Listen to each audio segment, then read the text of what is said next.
Бек контра вице-премиерот Битичи, ниту имаме законска обврска, ниту имаме можност да испорачуваме топлинска енергија на скопјани.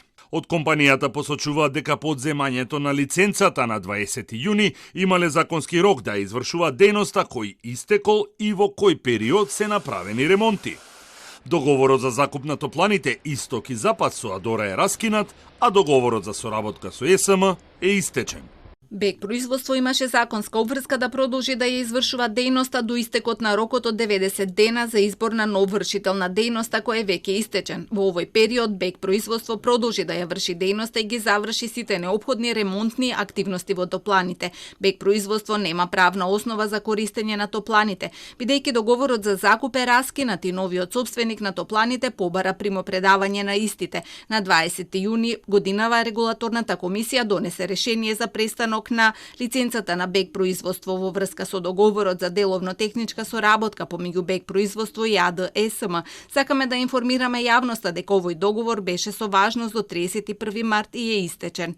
Реакцијата на Бек доаѓа по изјавата на вице-премиерот за економски прашања Фатмир Битичи, кој беше дециден кој и зошто треба да ги снабдува скопјани со топлинска енергија. Во овој момент Бек, на кој што се одземени лиценците, се додека не се избере нов економски оператор, Бек мора да испорача услуга кон граѓаните. Од владата со кус одговор, скопјани ќе имаат парно грејење, се финализираат преговорите за да може ЕСМ да превземе и се работи на обезбедување на потребните енергенси за производство по најповолна цена. Се огласија и од регулаторната комисија од каде соопштија дека до избор на нов вршител, Бек ја има обврската да испорачува топлинска енергија. За да може ЕСМ да ги превземе обврските на Бек и да обезбеди парно грејење за речиси 60.000 домакинства зимово, потребно е да постигне договор со Адора, кој е собственик на топланите Исток и Запад. Владата инсистира на закуп, а Адора на продажба по истата цена по која беа купени – 9,2 милиони евра. Денеска немало никакви контакти или преговори по ова прашање.